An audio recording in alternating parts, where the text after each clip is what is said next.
Good morning. You decided to brave the rain, I see. If you'd like to stand, we'll sing our call to worship.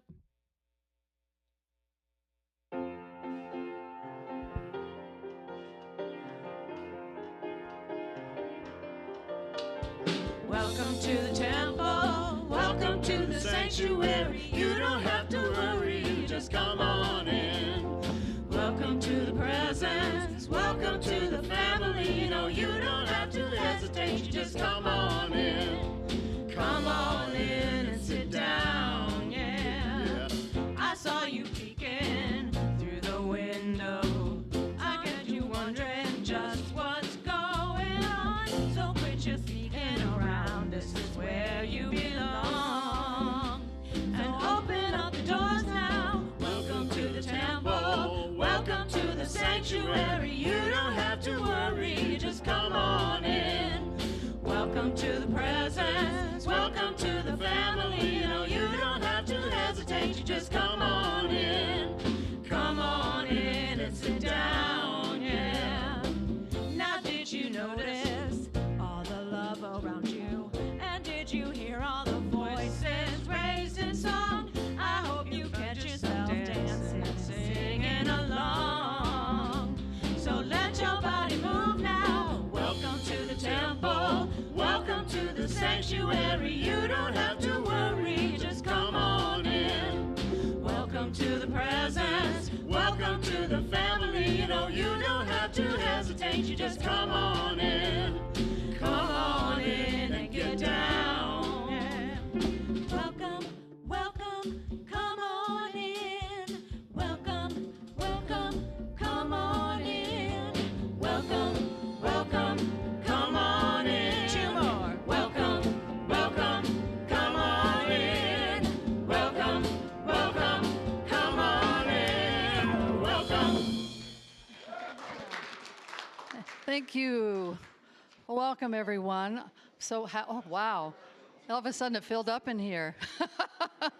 There were two people here just a minute ago.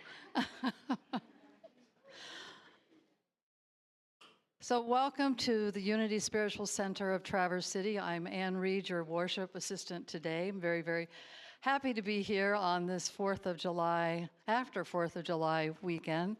And I'm very happy that our fans are actually now moving more quickly because it's a little bit warm in here today. So I also want to introduce Mackenzie Vance, who just left the room. We'll catch Mackenzie when Carrie comes. Mackenzie Vance, our guest musician today. Thank you very much, Mackenzie. We're happy you're here. And I want to welcome anyone new, although I recognize most of the faces. I don't really see a new person yet. But if you are new, welcome. And I want to say hello to those people who might be watching us on YouTube today, which is what I did most of June because I was in Muskegon helping my sister recover from a hip injury. So I was very grateful that we had that opportunity available for all of us. We do have some announcements today. First, Ken Dinkins is going to be doing a concert. There's Ken, don't you hide. There will be a concert in the amphitheater on Thursday, August the 7th from 6:30 until 8 p.m. The concert will feature one of our music team members, Ken Dinkins. Ken has worked extensively in the music industry since the mid-1960s, even though he only looks like he's 22. It's kind of hard to believe, but since the mid-1960s, he's worked and performed with many well-known artists, including Three Dog Night, The Carpenters, War, The Beach Boys, Blood, Sweat, and Tears, The Temptations, and many more. A lot of my favorite artists, yeah. So we're hoping that you all join us on August the 7th for a great evening of music and fun. Bring your family, bring your friends, and plan on a wonderful evening. No charge for the event, but we will certainly and gratefully accept any love offerings that you would like to donate. And on Sunday, July 27th, we're pleased to have Reverend Michael Gott, who is the Senior Minister of Unity of Houston, as our guest speaker and musician. You won't want to miss this service. Invite your family, friends, and anyone you know who is involved or would like to be involved with our New Thought movement. A lot of great things going on here. And just a reminder that today is Script Sunday. So if you plan to do any shopping in the coming weeks, and who doesn't, right? Consider purchasing gift cards through the Script program, which will benefit the church. We get a little piece of that back. And now we'll move to our next song.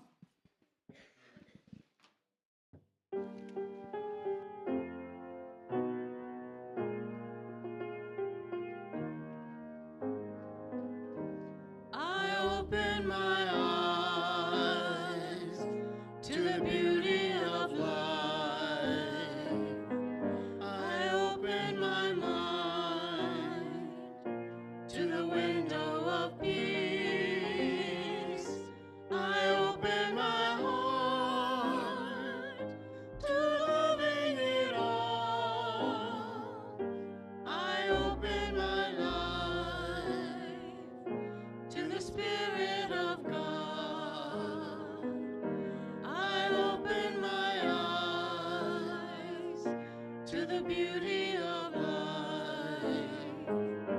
I open my mind to the window of peace. I open my heart to loving it all. I open my life to the Spirit of God.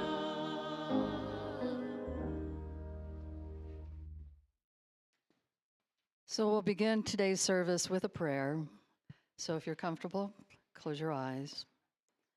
Dear Spirit, we are one with the freedom of spirit, and we are triumphant, glorious, splendid, and free. Our hearts are at peace, for we know that your love has set us free from mistakes of the past. Assured of your blessing, we face the future strong, wise, and unafraid. The light of Christ fills our minds. The life of Christ fills our bodies. The love of Christ fills our hearts. The substance of Christ shines forth through us as faith and freedom, joy and courage, power and peace. Amen. And as we get ready for today's meditation, which, by the way, is going to be on perception, I always like to tell why I do what I do. You may not even care, but anyway, I actually attended a memorial service last week for a former neighbor and dear friend, very well thought of in the community. And his two sons, younger and older, who are in their 50s, did the eulogy. And the younger one spoke first. And one of the things that he said was, even though his father was known for his smile and his positive attitude and for his giving, his generosity to the community, he wasn't one to say, "I love you" very much. But in the last 2 weeks before he died, he heard it quite often. And the older one kind of looked at him and he said, "Brad, I don't know what you're talking about. He said, 'I love you' to me all the time." And it was supposed to be fun. It was funny. I laughed. But it caused me to think about our perceptions. And was the younger son's perception accurate, or was the older son's perception accurate? Or were they both accurate? Because that's what they each believed. Did it matter? So right now, I invite you to gently observe how you experience the world, not just through your senses, but through the mind that interprets them. So here's a guided reflection to help you explore this more deeply. First, just be comfortable in your chair and close your eyes. Let your breath be natural and effortless. Feel the body resting, supported by the ground. And begin by noticing the sounds around you, not naming them, just hearing them. Notice how sound arises and fades without effort. Let that same awareness move to touch. the feeling of air on your skin, the ground beneath you. Then gently bring attention to your inner vision, the closed eyelids, any light, patterns, or colors. All of it is perception. Not the thing itself, but the knowing of it. Now become aware of how your mind labels. This is the wind. This is the plane. This is silence. And see how quickly meaning arises. Perception is filtered through memory, emotion, expectation. Notice how a sound can feel pleasant or irritating, not because of the sound itself, but how it is perceived. Then ask yourself gently, what am I really perceiving? Where is the boundary between what is out there and what is in here? Who or what is the one perceiving? Drop the labels, drop the questions, just be with the flow of perception, noticing, allowing, and releasing. You are not the thoughts or the sensations. You are the space in which they arise.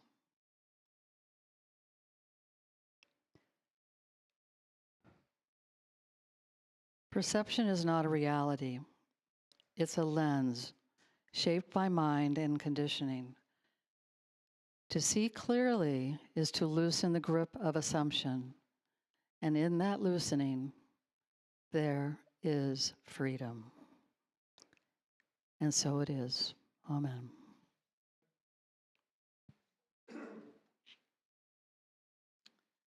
And now on the screen, let's say together our statement of unity. I dwell, maybe it's not there. Is it there? In inner peace. Thank you.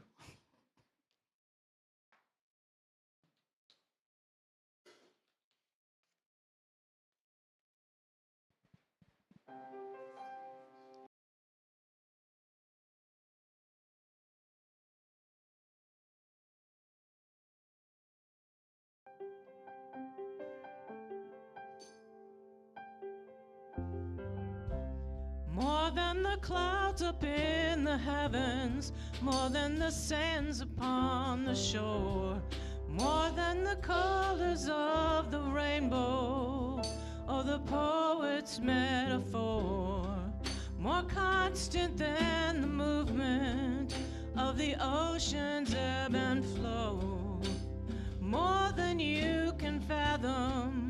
You are loved more than you know.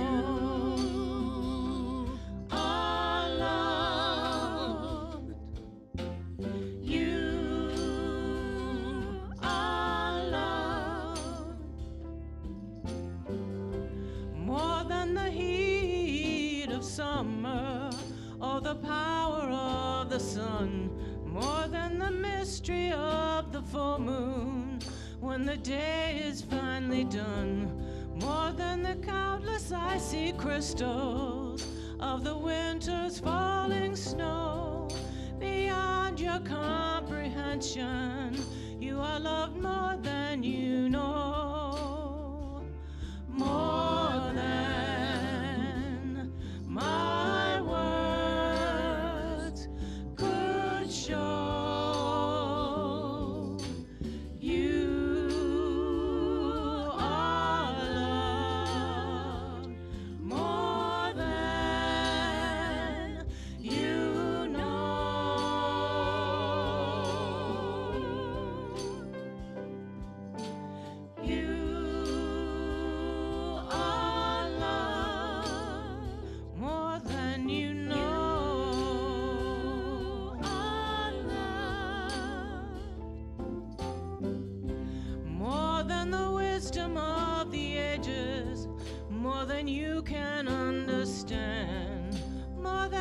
power of music to inspire the heart of man. More than the seconds in a lifetime, more frequency than the radio, beyond your comprehension.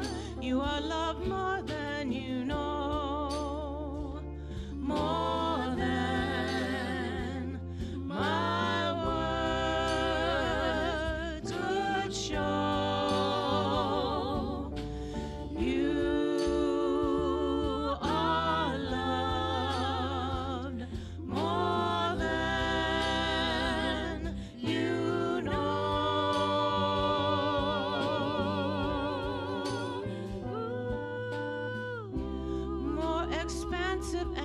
Changing if you could feel it through and through. So take it easy on yourself and let this message carry you wherever you may go, wherever you will do.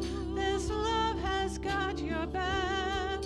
This love will see you through. More than language can express, more than you guess, more.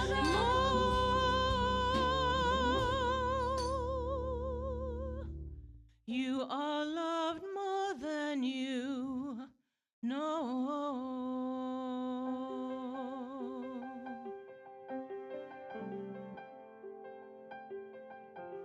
You are loved more than you know, more than you know. You are loved more than you know, more than you know. You are loved more than you know, more than you know. You are loved more than you know, more than you know. You are loved more than you know, more than you know. You are loved more than you know.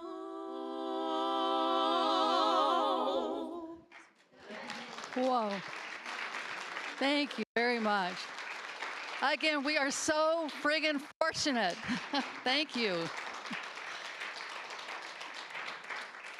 Oh my gosh, it's making my nose run. I am really pleased to introduce our guest speaker, who's not really a guest, it's Bob White, who's been here forever. But when I asked Bob today, I said, what are you going to talk about? He said, I'm not telling. So I'm really looking forward to it. I really want to hear what you have to say, and thank you very much. Go. Thank you.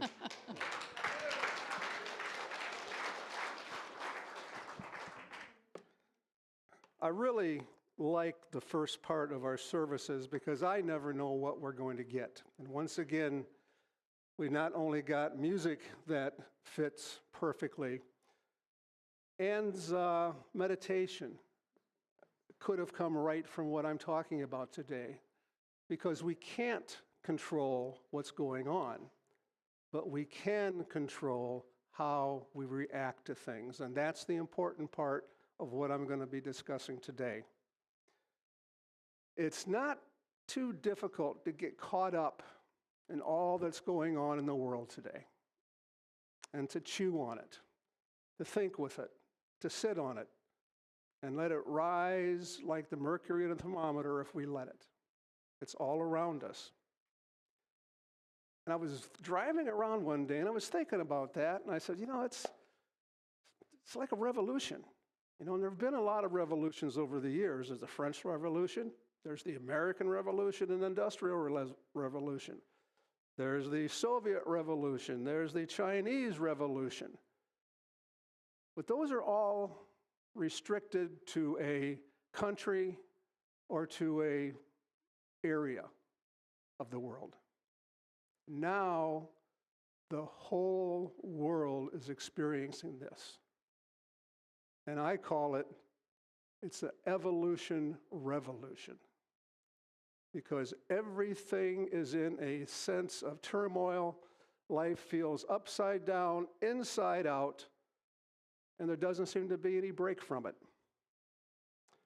Talking Heads had a great album called Stop Making Sense. And that is what the world to me has done. It has stopped making sense. But I also thought, why should it make sense? We're humans. We don't make sense as a species. Why would we think that something that comes from us in the world is going to make sense? But there is a big difference in all of the historical revolutions and what we're going through today. And that is things are happening at a much, much faster rate. Think about it. I was going to go back 100 years. But you don't have to do that. Go back to the last 10 to 20 years and take a look at and consider everything that has changed in those 10 to 20 years. It's got to do with the pace of things, the sensory input that we have to put up with, the frequency. And it's like a constant barrage of information, news, that most of which we don't really need. When I was a kid, Douglas Edwards had a evening news broadcast on CBS that lasted 15 minutes. And he was able to take care of everything that happened of import that day. Go figure. It's a total technological, cultural, societal, political, and spiritual worldwide evolution. And we're not done. You can only imagine what the true impact of AI is going to be. It's very positive in very many ways, but it also contains a lot of challenges that have to be managed and navigated. So I was driving around thinking about how bizarre, how absurd, how campy this world is. And I thought of a movie that was pretty much exactly the same. It had bizarreness, it was absurd, it had martial arts, it had fantasy and special effects. But it also contained some important new thought ideas that we are familiar with. The importance of interconnectedness, the infinite power of potential and possibilities, and the transformative power of love. It also framed two questions that it didn't ask directly, but were a big part of the movie.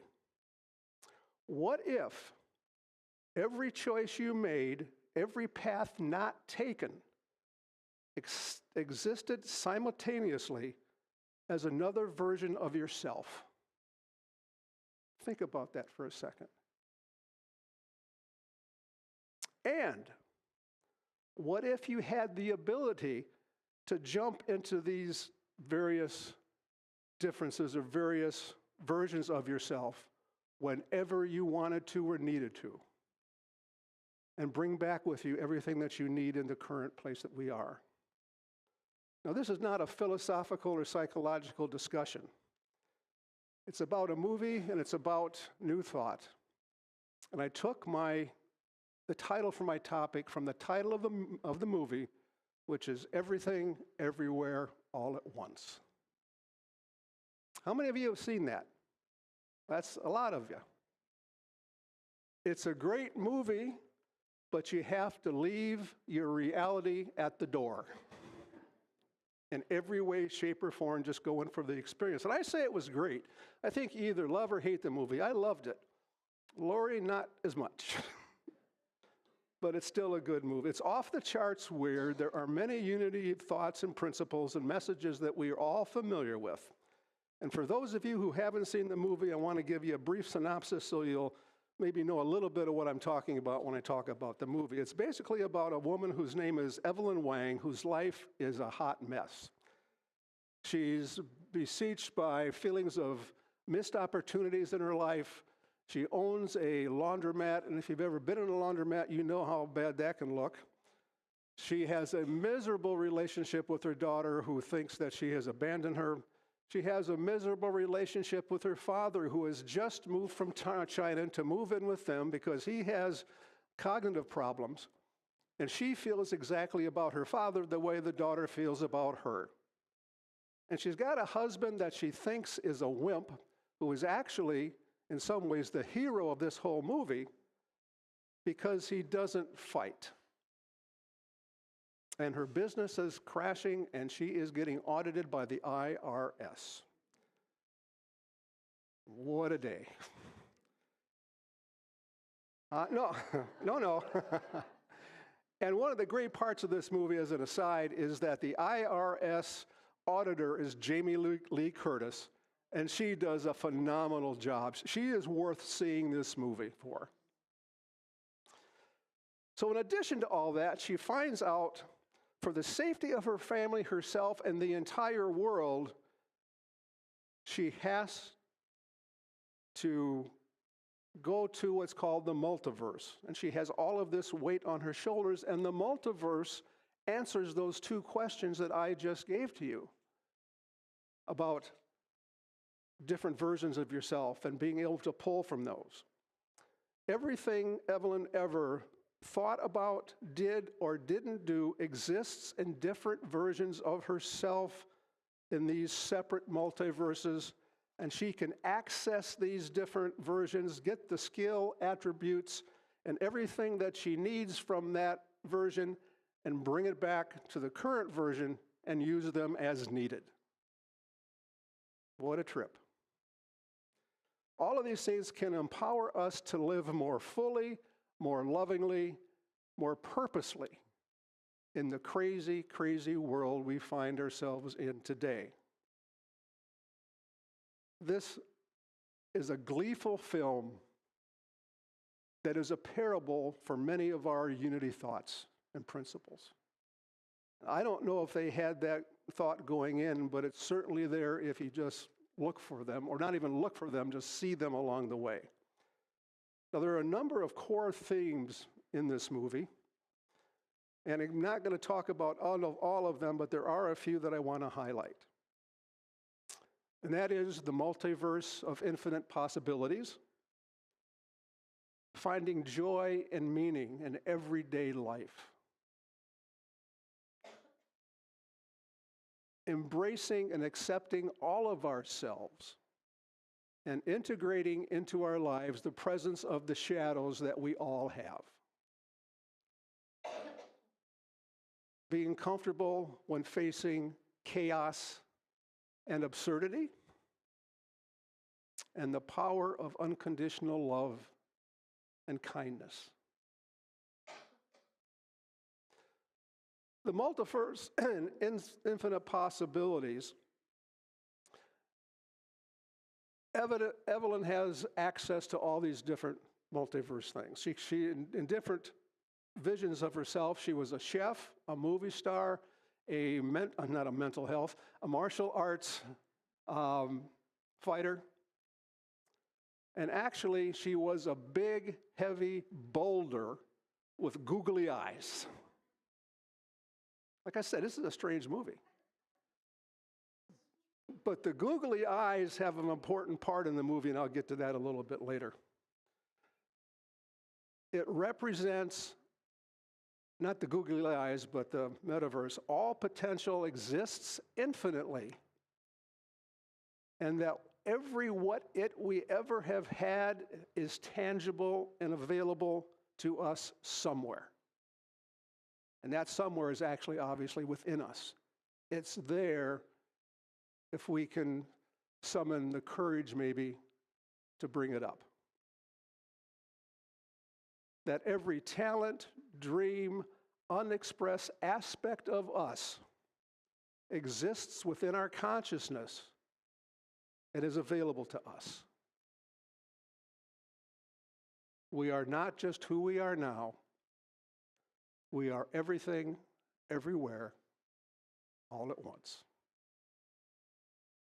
That's our true reality. Every version of Evelyn, every possible life is still within her as it is within us as well. Her journey begins in a life that's very ordinary, overwhelming. She's bogged down by everything I talked about a few seconds ago. And it's not about escaping to a more glamorous life. It's about finding the joy and the opportunity, the love and the meaning in the life we are living now. It's not what could have been, it's about what is. And the symbol of the googly eyes is like a silly insert, yet it's profound because it reminds us to find the joy in everything and the wonder and the love of everyday life. It's there if we look for it. Again, we can't change the absurdity, but we can find a way to embrace our perception of that and make it better. This is practical spirituality at its core, and obviously a basic tenet of unity. Realizing the divine in everyday life, in the present moment, and recognizing the sacred in the ordinary.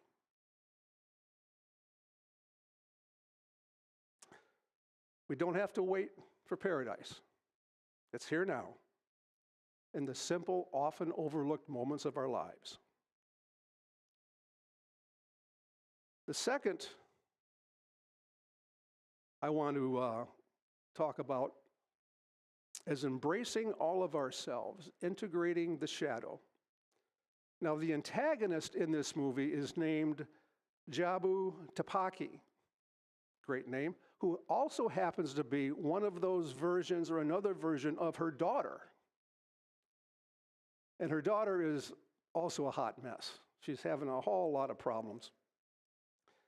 And as Jabu, she has experienced everything there is to experience in this multiverse and has come to the conclusion that life is without meaning, has no purpose, and it's useless. And she's taken it on herself to destroy the universe and everybody in it because what's the point? It's useless, has no meaning, might as well be gone. And she decides to do that with a huge everything bagel, which also happens to be a black hole that can suck everything up out of the universe. The film suggests that real wholeness occurs when we stop trying to rid ourselves of those parts of ourselves that we don't particularly care for, and to face them and integrate them into our consciousness so we're not running from them, hiding from them, sticking in corners, hoping they never come back, and knowing that it will at some point and bite us in the butt. If we deal with them and look at them with love and compassion, we can do that, and they're no longer scary. They are part of us. We would not be who we are without those shadow qualities that we picked up how many years ago, I have no idea. Just as I always giggle when I think of this, just as the everything bagel threatens the universe, these shadows of ours threaten to take our joy and our peace away from us if we let them. And we don't have to. When we shine our light of awareness on our fears, our insecurities, and past hurts, they lose the power to affect our current lives. And if they do show up, then we have a way to deal with them and not let them ruin our days, our weeks, our months, or our lives. Now, Evelyn doesn't defeat Jabu with force. She defeats her with love and understanding and compassion. Sound familiar? This is one I like. Learning to live with uncertainty and chaos. Anybody living with chaos right now? A little bit of uncertainty? Like the film, our current state is undeniably chaotic, uncertain, nonsensical, and leaving us with the feeling of what in the world are we going to do about this? It's another example of having to become comfortable with being uncomfortable. And the truth of the matter is, we're not going to do anything about what's happening. But we're going to do everything about how we feel about them, how we react to them, and how are we going to let them make us feel, or take our own power back so we can feel good about ourselves in all of this chaos. It's not about controlling what's outside of ourselves. It's about embracing it with love and acceptance.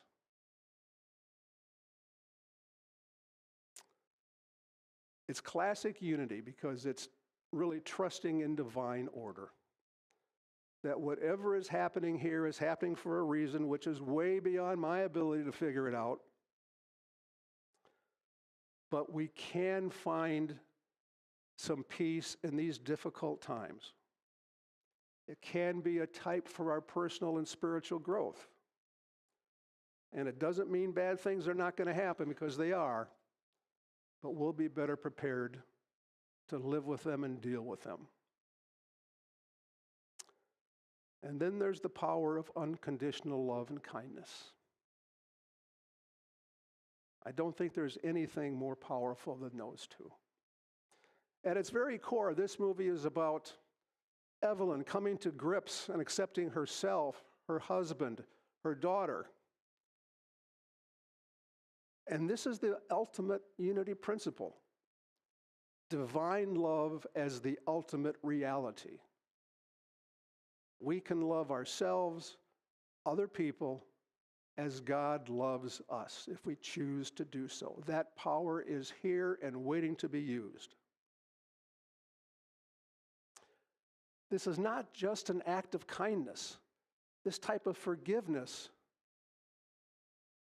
is a path to profound freedom for ourselves.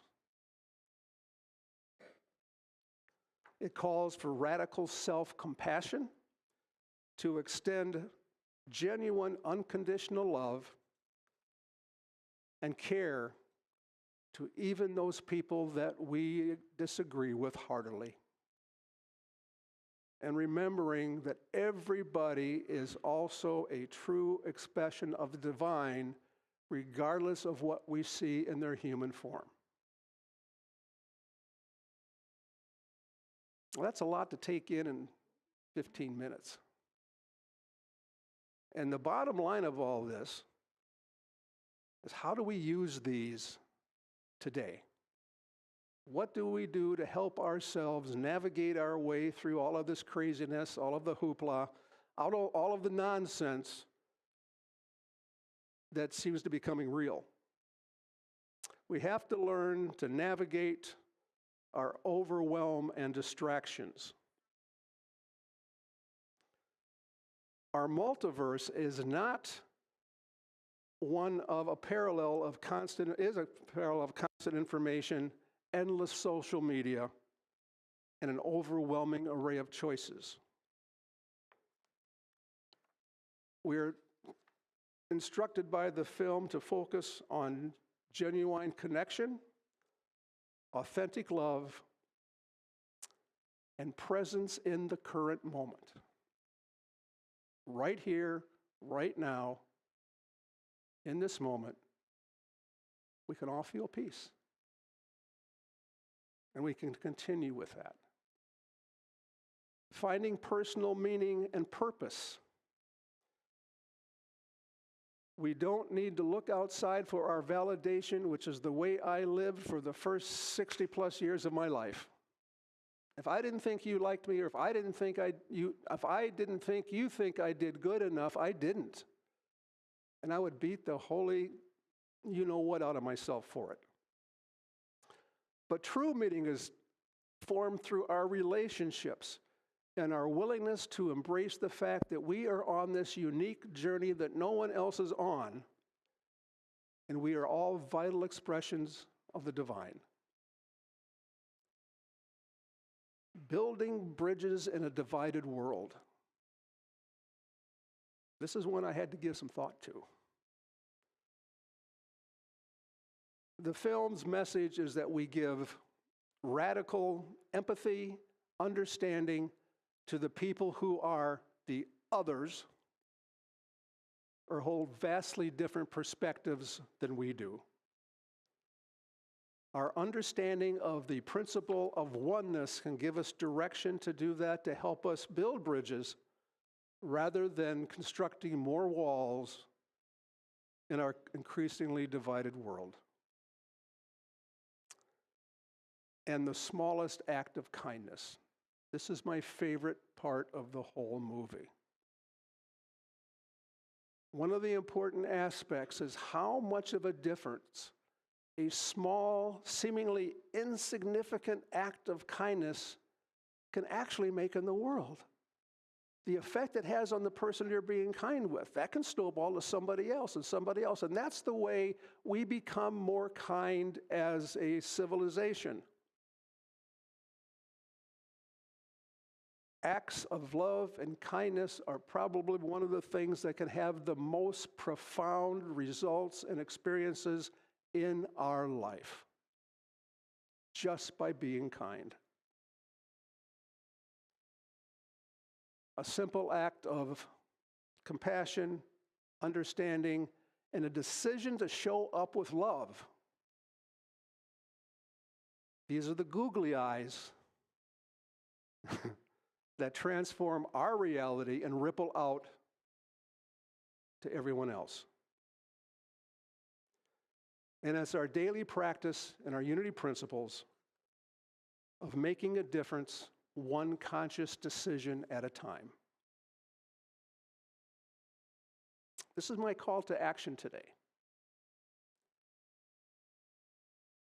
What verse are you going to jump into of your own? How are you going to bring more love, more acceptance, more presence, and more of your own divine potential to this verse?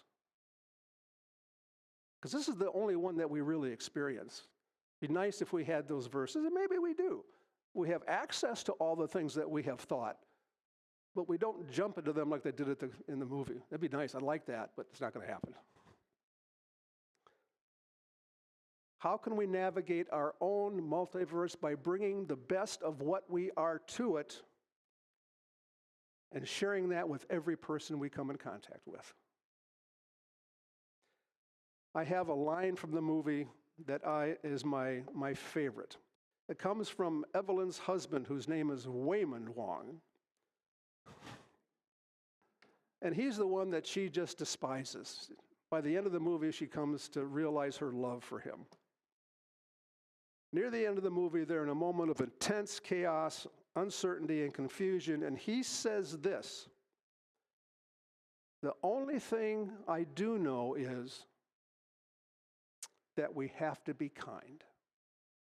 Please be kind, especially when we don't know what's going on. That's when we have to be the kindest." If we can manage to do this, to be kind to ourselves, kind to others in this tumultuous, chaotic, crazy, upside-down world we live in, we are one step closer to bringing real peace to ourselves, and we can be a catalyst for bringing that peace into the world. Thank you, and God bless you all.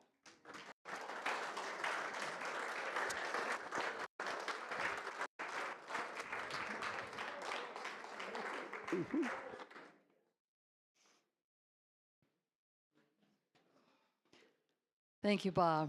It's a good message. This is the time of our offering. It's a time to share our financial gifts with the ministry.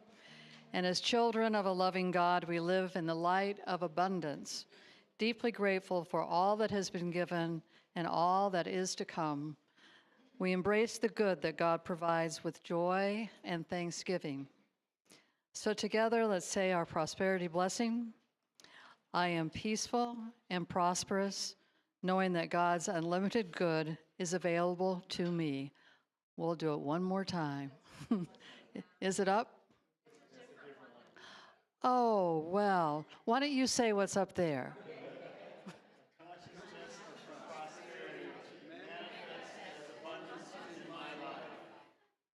Thank you.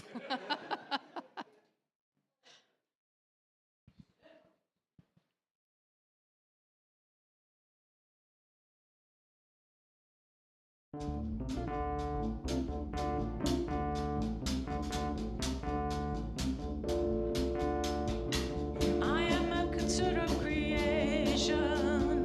I am a seed planted in the stillness. I am a center of creation, fertile ground for the highest thoughts of God. I am a center of creation. I am a tree rooted in fullness. I am a center of creation, fertile ground for the highest thoughts of God. I am a center of creation. I am complete, living in wholeness. I am a center of creation, fertile ground for the highest thoughts of God.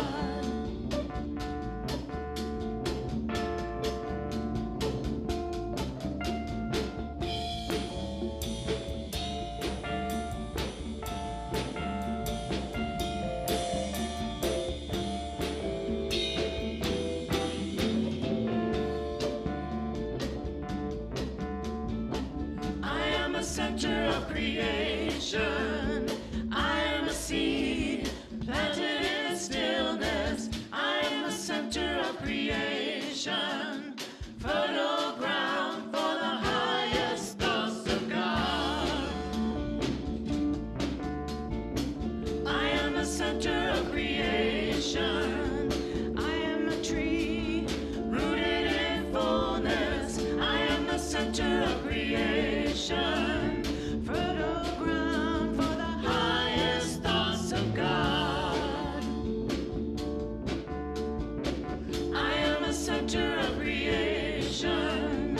I am complete, living in wholeness. I am a center of creation, fertile ground for the highest thoughts of God. I am a center of creation.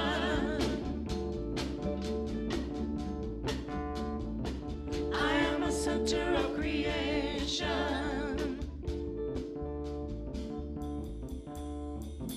I am a center of creation. Oh, thank you. Thank you, thank you, thank you.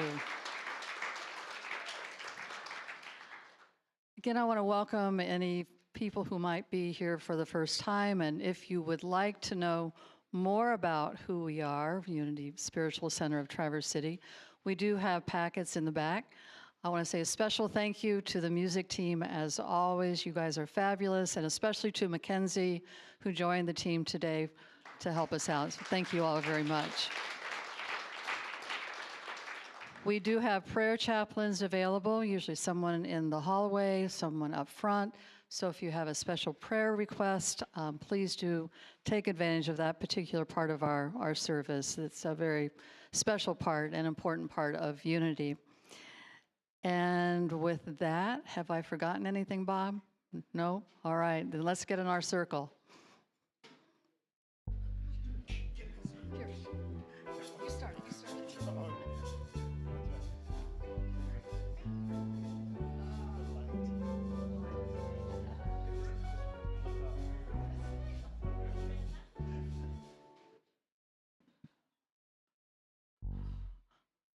All right, move over, move over, move over. I'll move over, I'll move over, I'll move over. Here we go. All right. Now's the time if there's anyone that you would like a special prayer shared with to, then please feel free to say their name into the circle, think their name, whatever is comfortable for you. But again, anyone who might be in need of a prayer today. And I'll share with mine, which is Jessica Thompson.